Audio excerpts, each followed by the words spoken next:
Well, the Last Bite Jeopardy host, Alex Trebek, announced tonight that he has stage 4 pancreatic cancer, but he's still keeping the humor and the faith. I have to host Jeopardy for 3 more years. So help me. Keep the faith, and we'll win. We'll get it done. Thank you. Praying for you tonight, Alex, and that's all the time we have tonight. Shannon Bream and the Fox News at Night team take it from here. Shannon. Absolutely. Good wishes for him and prayers. Laura, thank you.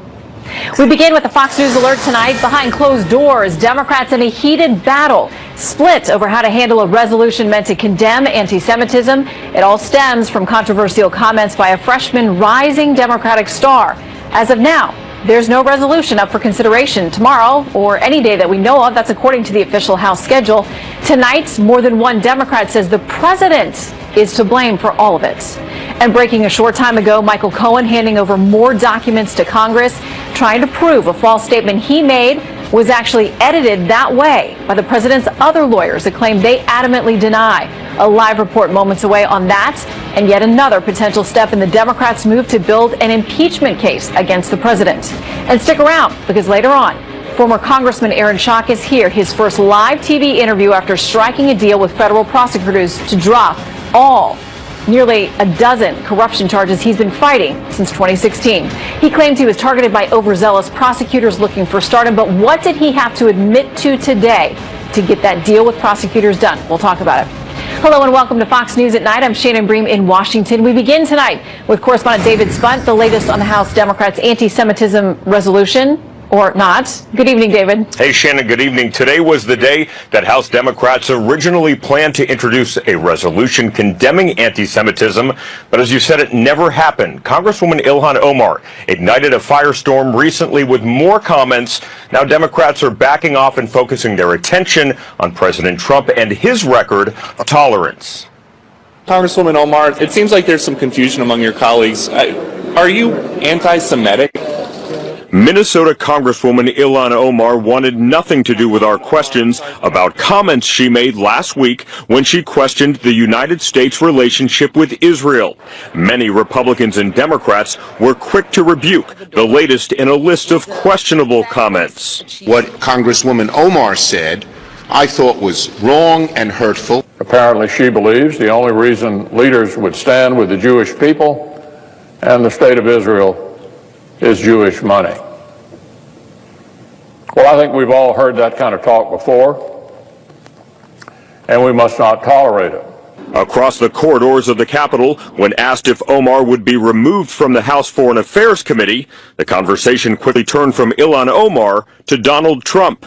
When has he ever said anything about the hateful remarks that continue to flow out of 1600 Pennsylvania Avenue? When has he ever said anything about that? And so we're not going to be lectured by Mitch McConnell on anything. Omar's comments hit home more to her own party. There are 24 Jewish Democrats in the House and just 2 Republicans. Right now you have the old Democratic Party that's wrestling with the new Democratic Party, and that new Democratic Party, within that, Nancy Pelosi is moderate. You have people with anti-Semitic comments. And it's just a very different party than I imagined a year ago. Democrats broadened the anti-Semitism measure to include all forms of hate, but it's not clear when or even if such a measure will be introduced. It's also not clear if Omar's name will be mentioned in the resolution, as some Democrats worry she could be in danger if that happens. Tonight, I reached out to Senator Bernie Sanders' team for his take on the Congresswoman's comments. While Democrats and Republicans are upset about a range of things that she said, Sanders, who is Jewish, addresses a specific issue in his statement. The Israeli Prime Minister says in part, quote, "We must not, however, equate anti-Semitism with legitimate criticism of the right-wing Netanyahu government in Israel. What I fear is going on in the House now is an effort to target Congresswoman Omar as a way of stifling that debate. That's wrong," end quote. Other 2020 candidates are beginning to weigh in on this issue as well. Shannon. All right, David Spunt live on this story tonight. Thank you so much. In a recent European Union poll finding 90% of European Jews believe anti-Semitism has risen in the past 5 years there. A new video from Belgium shows a carnival parade where a float displayed in giant caricatures of Jews sitting on bags of money. 2 Jewish organizations have submitted an official complaint against the carnival group. The European Commission says it is unthinkable the float was paraded on European streets 74 years after the Holocaust. Well, the news comes as allegations of anti-Semitism grip Britain's leftist Labour Party, with New York Magazine asking tonight, can anti-Semitism split Democrats like it split Labour? So are Democrats here in danger of losing Jewish members of their own party over their handling of what Speaker Pelosi called early last month deeply offensive anti-Semitic comments by Congresswoman Omar? Well, today, Pelosi called the latest Omar comments not intentionally anti-Semitic. Let's bring in Zuhdi Jasser from the American Islamic Forum for Democracy and former Republican Senator from Minnesota, Norm Coleman, who's also the national chairman of the Republican Jewish Coalition. Welcome to you both, gentlemen. Great to be here. Thank you. Thank you. I'll start with you, Senator. What do you make of Nancy Pelosi seeming to soften a bit on her characterization of these comments? I think she's getting pressure from the left, and that's what this is all about. I actually applauded Speaker Pelosi and Steny Hoyer, the old Democrats, who originally, said, listen, this isn't right. Omar is an anti-Semite. Not everyone that criticizes Israel is anti-Semitic. Not everyone that criticizes someone who's Jewish is anti-Semitic. But if you have someone who repeatedly issues the target traffics and the classic tripes, Jews control politicians with money, they control the media, and they have dual loyalties, that person is an anti-Semite. So that's what you have. Pelosi originally criticized it, and then I think had to step back because the far left is pushing back. And unfortunately, that's the base of the Democratic Party today. Well, and we heard in the Washington Post headline, there were several reports on what happened behind closed doors today. House Democrats erupt in protests over indirect sanction of Representative Omar for alleged anti-Semitism, because they're still saying they're not going to include her name probably in this resolution. The article goes on to say House Democrats erupted in fury Wednesday, challenging leaders over indirectly sanctioning freshman Representative Ilhan Omar. Zuhdi, what do you make of that? I mean, that there would be that much heat that they cannot get together in a uniform voice on this particular issue. That tells you that the Pelosi-Hoyer leadership is really, they'll sacrifice anything at the altar of identity politics.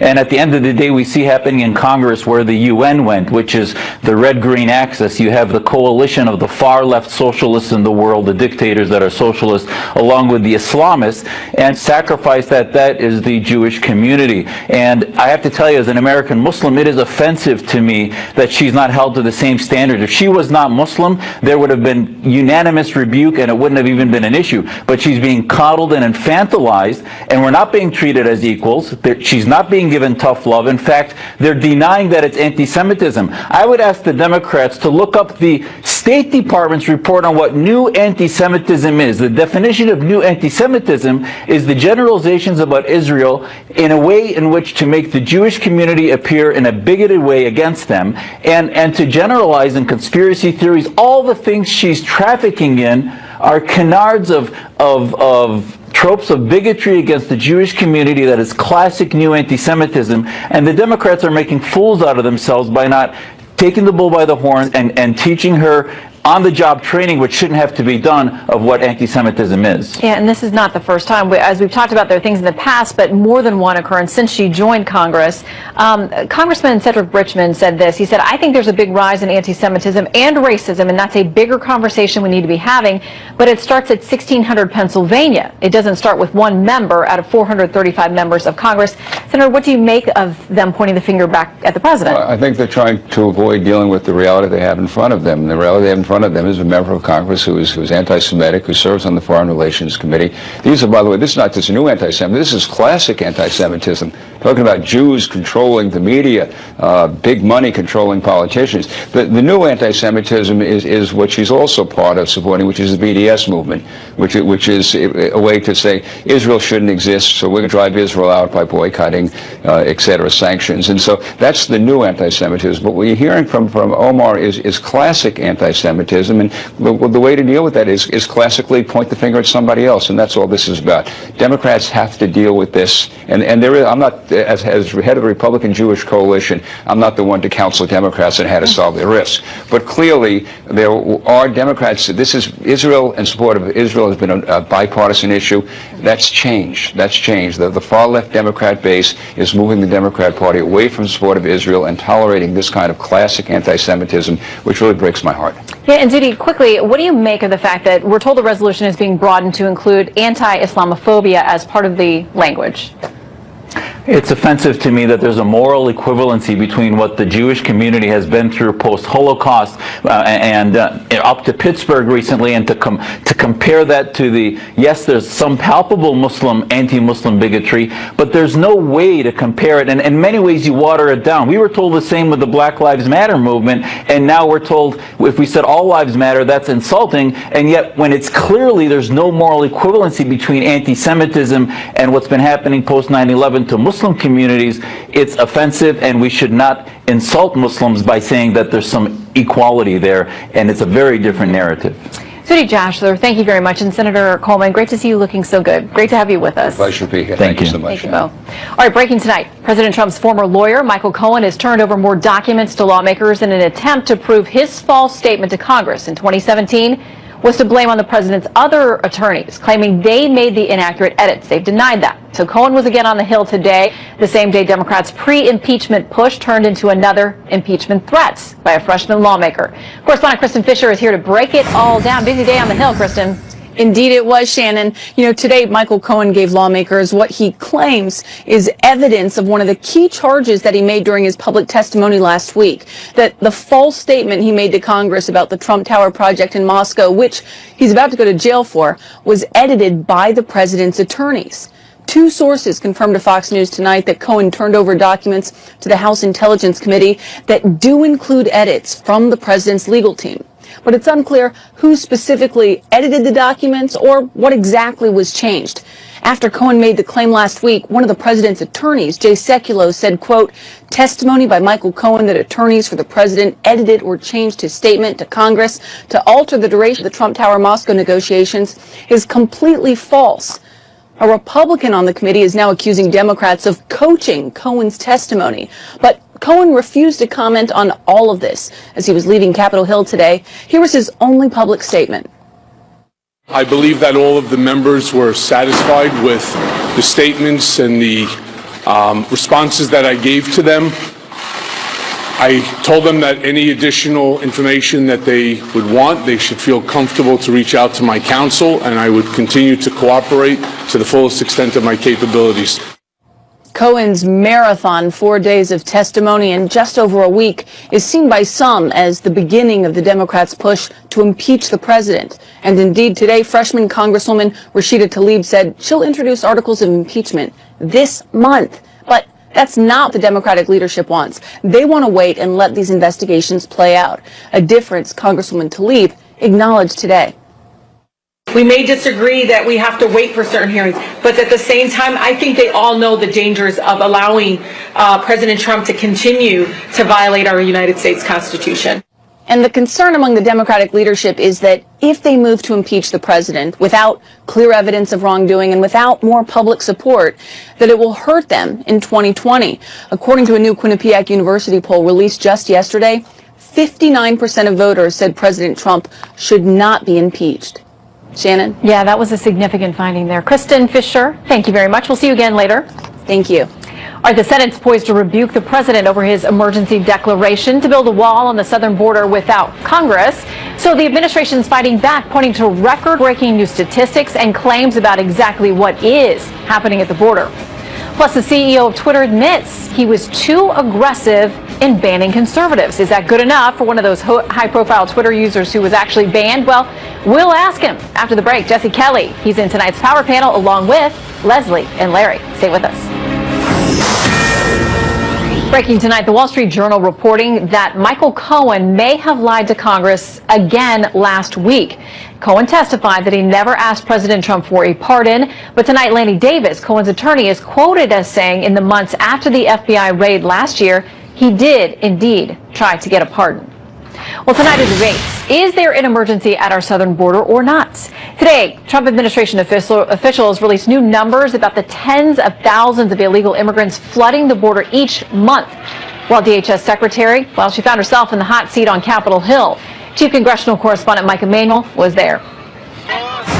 This is not a manufactured crisis. This is truly an emergency. Homeland Security Secretary Kirstjen Nielsen headlined a House hearing a day after Customs and Border Protection called the situation at the southern border at a breaking point. More than 76,000 migrants illegally crossed in February, an 11-year high. A more than 300% increase in the number of family units apprehended compared to the same time period last fiscal year. 70 large groups of 100 or more people so far this year, totaling 12,069 people compared to 13 groups in 2018 and only 2 in 2017. As the Secretary of Homeland Security, I can no longer assure you of who is coming into this country. That is a direct national security threat. Time and again, Secretary Nielsen backed President Trump's decision to go around Congress and build a border wall. Have you advised the President on his emergency declaration? What I have done is I've given him all the facts from the men and women working at the border. But one California Democrat blasted Nielsen as uninformed after Nielsen said any migrant seeking asylum would not be turned away. Either you're lying to this committee or you don't know what's happening at the border. In the Senate Judiciary Committee, Chairman Lindsey Graham tried to drill down with the Customs and Border Protection Commissioner. If we built barriers where barriers make sense, that would help. Certainly. If we change the laws that create this problem, that would help most of all. Dramatically. Today, the Homeland Security Inspector General revealed he's looking into how the Trump administration is processing those seeking asylum and whether illegal immigrant parents were deported without their children. Acting Inspector General John V. Kelly says the Department of Homeland Security was not fully prepared for the administration's zero-tolerance policy. Also today, Senators Chuck Grassley and Dianne Feinstein asked the Health and Human Services Secretary Inspector General to investigate allegations of sexual abuse of unaccompanied minors. Shannon? Mike Emanuel on the Hill, thank you very much. Time now for tonight's Power Panel. Fox News contributor Leslie Marshall, radio show host Larry O'Connor, and host of the Jesse Kelly Show in Houston. Jesse Kelly, welcome to all of you. Hi, Shannon. Hi, Shannon. I gotta say, the numbers that came out today and some of the revelations by the DHS secretary, including that they have to pregnancy test every girl over the age of 10 who comes to the border because of what happens to them on this trip. Leslie, that was shocking to me. It is shocking, and that's part of the crisis, if you will. It's not that these people are coming here. It's what happens to some of them, allegedly children, after they get here, whether they're separated from their parents, whether they're victims of some type of harassment, sexual assault, or molestation. And it's that we have a 4+ year backlog in our courts, no legal representation for these individuals. And if we have an emergency over the numbers, we need to look to the year 2000 when we didn't declare a national emergency and we had hundreds of thousands more coming to our borders at that time just 19 years ago. But let me just read some of these headlines, because Larry, I know you're chomping at the bit, because we're told this is not a national emergency, it's not a crisis, but then today people are saying yes, it is a crisis. The Wall Street Journal, record immigration surge at the border. The Washington Post, record-breaking family migration, overwhelming border agency. Politico, yes, there is a crisis at the border. Yeah, Larry, and which is it? The pregnancy tests are not after they get here. It's not to see what's happened to them after they get here. They're in safe harbor here. It's what happens on the journey, the 2,000-mile journey from Honduras, Guatemala, and El Salvador across Mexico. It's horrific, and by having an open border policy like we have right now, it's attracting people, and children are being used as pawns. And Leslie, my heart breaks for these children, and I'm sure yours do too. The way to stop it is to secure our borders so there's not any reason for them to come here. And I don't understand at this point what we need to do. In 2014, the Obama administration asked for emergency appropriations to secure the border because we had about 40% fewer crossing the border illegally. And at that time, they passed a law. Get this, it was called the Secure the Southwestern Border Act. Guess what it didn't do? It didn't secure the southwestern border. We need to secure the border, and finally we have a president doing it. Leslie, you're right. In 2000, we had a major problem, and we've been whistling past the graveyard since then. We should finally do something about it now, and I hope you join us in Larry, doing the numbers have been dropping since then. But not, we're hitting record numbers in the last decade, Leslie. Where we had the numbers show that that we could be on pace to have 1 million people illegally crossing the border this year. At what point is it an emergency? Okay, can we just pause on this really quick? Because I want to see if you guys, and Jesse, I'll start with you, if you want to weigh in now on this breaking news from the Wall Street Journal that Michael Cohen may have lied again last week. He's already going to jail for lying to Congress, but apparently he said he never asked, never sought any kind of pardon from the president. There are reports from the Wall Street Journal tonight that his lawyers actually had those conversations or were asked to have those conversations. Jesse, your reaction to this breaking news? That's what Michael Cohen does. Michael Cohen lies. He's lied from the beginning. He lied to Congress. He lied to Congress twice now. He continues to lie, continues to bring people down with him. But we all know what Michael Cohen's doing, Shannon. He's selling a book. He's trying to add up as many points as he can with the nut jobs in the left-wing media. So as soon as he gets out of prison, he can go on a book tour and they can make sure his book goes up to #1 because his career's over. And he has nothing to show for it. And this is version number 2 million of this is the thing that's going to take down Trump. Nothing's going to take down Trump. Nothing that's been presented so far. Well, Leslie, what do you make of this new revelation tonight? Because Cohen has said something very different than what we're hearing tonight.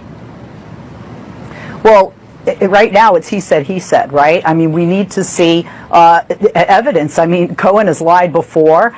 Could he have lied about this? Absolutely. Could the lawyers be lying about this? Absolutely. It's his own lawyer. The bottom line is, if you look at the timing of this, though, he was already trashing the president. You're going to go to the guy that you're trashing and saying, "Hey, help, bail me out with a pardon." So the timing for me is a little bit suspicious. But I wouldn't put it past him to ask for a pardon. I think a lot of people in that position would. Yeah, and Larry, we heard that there were discussions after the raid, and that there was some discussion of his attorneys coming to some of the Trump legal team and trying to say to them, like, hey, can we talk about a pardon? If not, kind of implying, well, then he may cooperate with the Southern District, which has clearly ratcheted up its look at the Trump finances, organization, family members, the whole deal. Absolutely. And the problem with the he said scenario is that the he said in one hand is Michael Cohen, the other is Lanny Davis, Michael Cohen's lawyer. So that's a problem because they're both on the same side, supposedly. But the real problem here is that this guy, who is a known liar, and everyone knows he's a liar, is the star witness for the Democrats in Congress. They can't get enough of this guy because they don't care whether he's telling the truth or not. They care that he's giving them anything they can use for impeachment, because that's all they've got, is to impeach this president instead of actually defeat him on policy and his ideas. They can't do that. All right, I want to make sure we get to this Twitter thing because, Jesse, you're one of the people who was kicked off Twitter, suspended, whatever it was. Today, Jack Dorsey, the CEO, or maybe it was yesterday, here's what he said about being too quick to get rid of conservatives. We would fully admit we probably were way too aggressive when we first saw this as well, and made mistakes. So, Jesse, as I recall, you're back on Twitter. Is that good enough for you? They say they made mistakes. It's good enough for me because I don't need an apology. I don't need Jack, and I don't need Twitter. And conservatives need to wake up and realize you better do something with your career, find a new avenue that makes sure you don't need Twitter, because they're going to keep banning people. Just because he's apologizing now, he's just trying to cover his rear end and keep Congress off his back. That's all he's doing. To give Twitter that power over you right now, if you're a conservative, for a man, it's like going out and buying a dream car and asking your wife to parallel park it for you. Hey! Now you've gone too far, I am the Jesse. best parallel parker in the universe. I come from Boston, and I failed my driving test the first time around because I couldn't parallel park. I will go up against any guy to parallel park. I mean, it may take me 20 minutes, but I'm going to get it done, and I'm not going to hit any cars in the process. I'm saying nothing about this. Look I at am that. absolutely Larry is going all Switzerland on us. All right, exactly. Leslie, Larry, and Jesse, thank you all for weighing in on multiple topics and breaking news tonight. Great to have you. Thanks. Appreciate it. All right, a shocking revelation by one of the Senate's newest members, Senator Martha McSally, raped during her time in the Air Force, she says, by a superior officer. So what she's doing now to make sure it does not happen to others in the military. Plus, the case of the young conservative activist who was assaulted at UC Berkeley. The suspect had his first court appearance, and he's pleading not guilty, even though you've seen the video caught on camera. What is there to say? It was it's actually sickening to watch it. It's outrageous.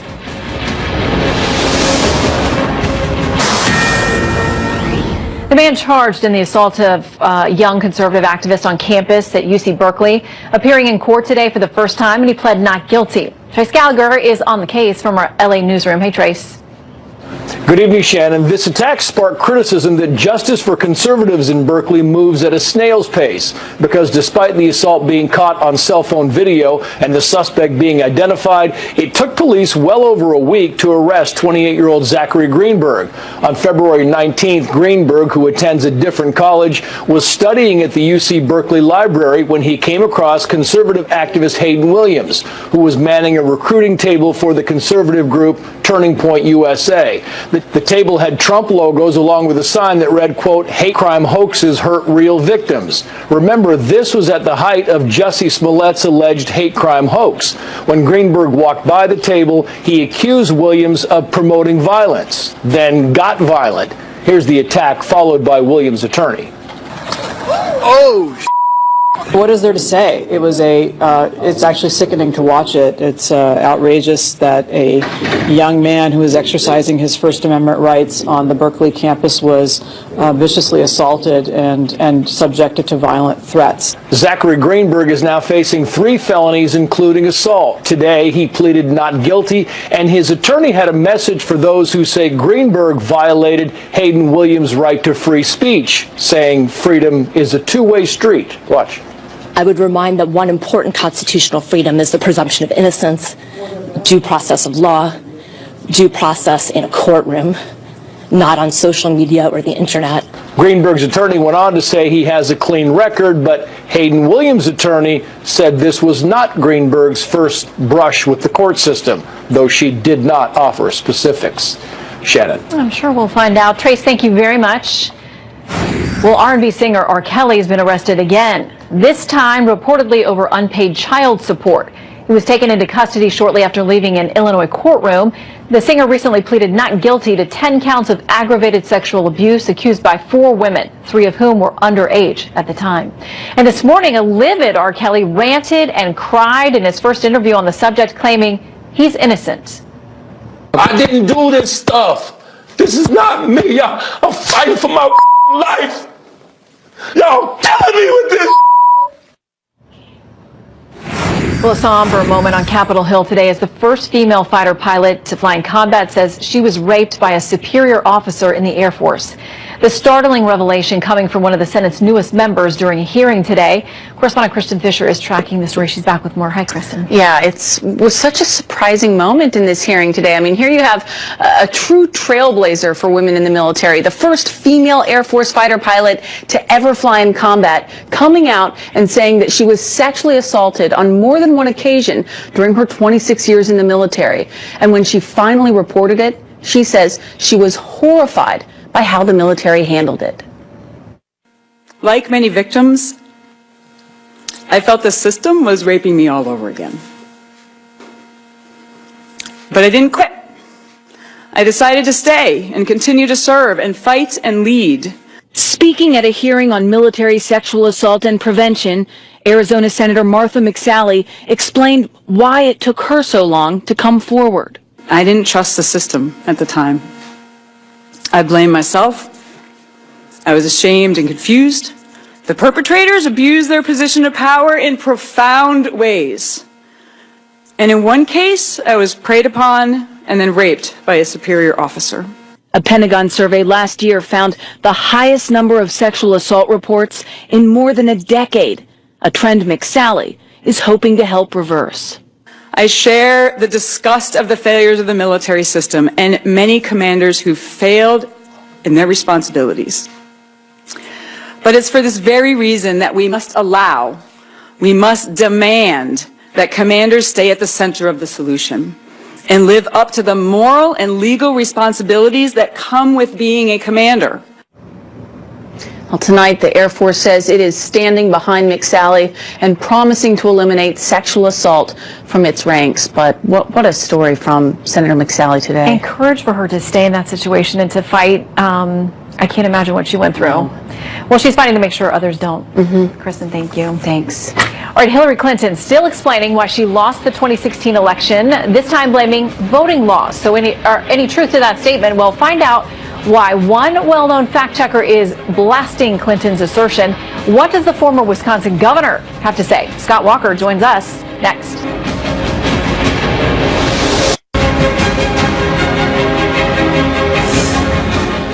Just one big story tonight in our countdown to 2020. The Democratic National Committee will not allow Fox News to moderate one of the Democratic presidential debates.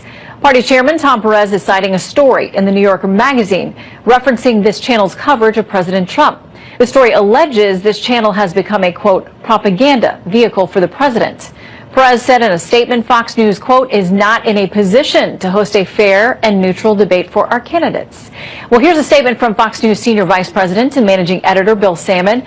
We hope the DNC will reconsider its decision to bar Chris Wallace, Bret Baier, and Martha McCallum, all of whom embody the ultimate journalistic integrity and professionalism from moderating a Democratic presidential debate. They're the best debate team in the business, and they offer candidates an important opportunity to make their case to the largest TV news audience in America, which includes many persuadable voters. Late tonight, from Democratic Congressman Eric Swalwell, who has, by the way, been visiting Iowa and New Hampshire in advance of a potential run of his own, says this about his party rejecting our request for a debate. I've been on nearly every Fox News show. I don't go on because I accept the views of their host, but because I respect that some of their viewers are open-minded. Viewers like my parents and in-laws, for starters. We should talk to them. Getting them on our side will save America. And speaking of presidential politics, Hillary Clinton is talking about her failed 2016 bid, blaming voter suppression for her loss. I was the first person who ran for president without the protection of the Voting Rights Act, and I will tell you it makes a really big difference. It made a difference in Wisconsin, where the best studies that have been done said somewhere between 40 and 80,000 people were turned away from the polls because of the color of their skin. But those claims got 4 Pinocchios, not from us, from the Washington Post. They say Hillary Clinton is, quote, wrong on multiple levels and seriously misleading about those voter suppression claims in Georgia and Wisconsin. So let's bring in the former Republican governor of Wisconsin, Scott Walker, who was also a contender for the presidency in the past. Governor, great to have you with us. Thanks. Great to be with you. Yeah, it was amazing to hear Hillary Clinton yet again. She can't get over this loss and somehow wants to blame it on anything but herself. She never came back to Wisconsin after she lost the primary to Bernie Sanders, and her ideas just didn't work with people here in the Midwest. So she'll look at anyone else to blame except herself.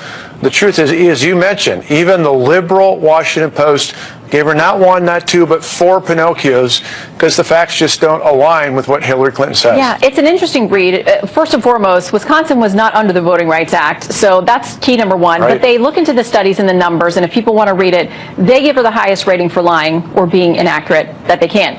Meanwhile, Governor, because you've been through the debate process, you've been through this running for president, what do you make today of the news that the DNC does not think Fox News is able to host a fair or neutral debate for the Democrats, and so we will not get the opportunity? Well, I think it's remarkable. The fact is they're saying to any voter across America, if you watch Fox News, we don't want your vote.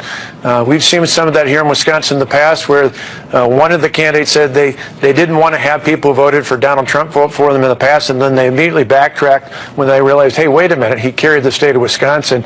I think they're going to regret this because in states like Michigan, Wisconsin, Pennsylvania, key states that they need to win the presidency in 2020, they need at least some of the people watching Fox News as well as all the other TV stations out there. So I think it's a big mistake. Well, we welcome them, and we welcome them. We've hosted some 2016 contenders on the Democrat side. We want to hear them, and we know our viewers want to hear from them as well. The president tweeting this, he says, Democrats just blocked Fox News from holding a debate. Good, then I think I'll do the same thing with the fake news networks and the radical left Democrats in the general election debates. Is that the pendulum swinging too far the other way, Governor? Oh, I think in the end, the president does better the more opportunities he gets to speak to a wide audience unfiltered.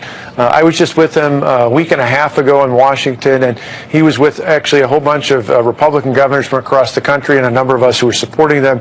And I got to tell you, when he talks about the 5.3 million jobs, when he talks about record low unemployment for African Americans and Latinos in this country, when he talks about the lowest unemployment rate since 1969, and when he talks about a whole bunch of other things, even things like simple things like the right to try legislation that he passed, giving people who are facing terminal illness a chance to try something new, to really give that hope back to a hopeless situation. Those are all things he talks about well, and the more he gets a chance to talk directly to the American voters, I think the better off he's going to be. Yeah, and he certainly leveraged social media to his advantage on that. I want to ask you about some things going on under the new governor, Evers, there in Wisconsin, including this proposed budget he has that includes giving driver's licenses to people who are in the country illegally. He says, we're announcing that undocumented folks will be eligible to receive driver's licenses and ID cards. It makes our roads and our communities safer, helps strengthen our economy and Wisconsin families. They've talked a lot about safety and the fact that people will be properly trained to drive. They'll be able to get insurance. And plus, you'll have a record of people who are here in this country if police need to investigate anything. They say that it will make it easier for them to find people. Well, a huge mistake, not only here in Wisconsin where it's being proposed, but in multiple states across the country. This is part of a trend after the 2018 elections. And think about this for a minute. We're a nation of immigrants, but we're also a nation of laws. And we should have legal immigration, just like the president talked about in the State of the Union address. But we shouldn't have states and local jurisdictions rewarding people who are breaking the law any more than you'd expect a state to help someone fill out a fraudulent federal income tax form. In both cases, it's violating things that are federal law out there. We can do a better job of this, and the safety argument is just ridiculous. To expect that someone who violates federal immigration laws to now not be in a position where they're going to violate local and state traffic laws, I think is just an inherent contradiction. Well, we understand that that Republicans control the legislature there, and they don't have any plans to go along with it, so we'll see what their proposal is in response. Former Wisconsin Governor Scott Walker, great to have you with us. Great to be with you. Thanks for having me on. All right, he was once a rising star in the Republican Party, brought down by nearly 24 felony corruption charges that he misspent government and campaign funds. Today, he struck a deal with the feds. Former Congressman Aaron Schock, live right after this break. Turn of events today for a former congressman once considered a rising star within the Republican Party. Brought down by charges of misusing government and campaign funds. In 2016, he was charged with a slew of federal crimes. Well, tonight, federal prosecutors have reached a deal with Aaron Schock, and the former Illinois congressman is here live. His first live TV interview after striking that deal. Aaron, good to have you with us. Thanks for having me on, Shannon. Good to be with you. Okay, so you resigned when there were ethics probes starting. It turned out that you faced 24 criminal charges, federal charges. It was dropped to 22. But now you've had 3 years of fighting this, and today a deal that basically one man's misdemeanor charge, and if you're good for 6 months and pay back these fines, you move on. You said, though, you were a little surprised by this. It happened very quickly. Right. Well, we thought that we were headed to trial in June because they charged me with 24 felonies, 80 to 100 years in prison, and we knew that it was a fictitious case. We knew that this started with a lead prosecutor who saw me as his path to stardom, who investigated my office, nearly $20 million of transactions, and in the absence of a crime, he then attempted to try and manufacture crimes. But let's talk about that, because there was a 52-page indictment, federal indictment. It's described this way, that they accused you of treating government and campaign funds as a personal piggy bank, decorating your office, flying private, buying cars, buying tickets at face value, selling them at a markup, which you've admitted to doing. They sounded like they had gathered quite a bit of information regarding putting together this indictment. Yep, and that same agency today, Shannon, walked into federal court and said that this indictment of 24 felonies has no merit. And they dropped every one of those charges against me today in court. And what they asked for was a plea, not from me, but from my campaign organization, for a simple FEC violation, which is a failure to keep all the adequate necessary documents and record keeping and so forth for FEC reports that you're required to file as a congressman. I said when I resigned from Congress 4 years ago, look, we could have done a better job with the back office functions of my job. I was out there running around the country helping candidates. I had a district larger than 9 states that I traveled to all 205 towns at least once every throughout the year, once to each city throughout the year. And so I was very upfront about the fact we'd made some mistakes, but mistakes are not crimes. And I said then, and it was proven today in court, that neither I nor any one of my staff purposefully violated any rules or any laws. And so the fact that the agency came forward today and said, we're dropping all of this, these charges, I think it speaks volumes. When you admit, though, that you did the deal with buying things at face value, tickets, and selling them at markups and not reporting that income to the IRS, you know, there's been the talk of a lot of use of private jets and things that other members on the Hill didn't think were appropriate, the way those things were charged. A quote from the Chicago Tribune. Let me just say, but all of that proved out to not be true. The reality is that. But you did take the private jets. No, well, wait a minute. Flying private is not illegal. Right. I took 1,078 flights over 8 years, 1,078 flights, and the government took issue with 2 of them. So did we screw up 2 of them? Yes. But when I campaigned for 42 congressional candidates in 1 month, I campaigned for more congressmen than the Speaker of the House at the time. Okay, and I did it because those congressmen asked me to go campaign for them. I wasn't getting paid more. I wasn't getting any benefit of it. I was working harder for my team. For people to say, oh, well, he's flying around more than us. Well, yeah, because I'm being requested to go campaign for more people. But there's nothing illegal or improper about that. And I can assure you, whether it's Paul Ryan or Nancy Pelosi or any of those leaders, when they have to fly around, they do it privately. We got to go before you get cut off, but I know this is a great relief to you and your team after millions of dollars in legal fees and 4 years of your life on this, too. So we'll look to see what your new chapter is. Well, I'm looking forward to being able to sleep a little better at night after the last 4 years. All right, Aaron Schock, thanks for joining us. Thanks, Shannon. Thanks for having me on. More news next.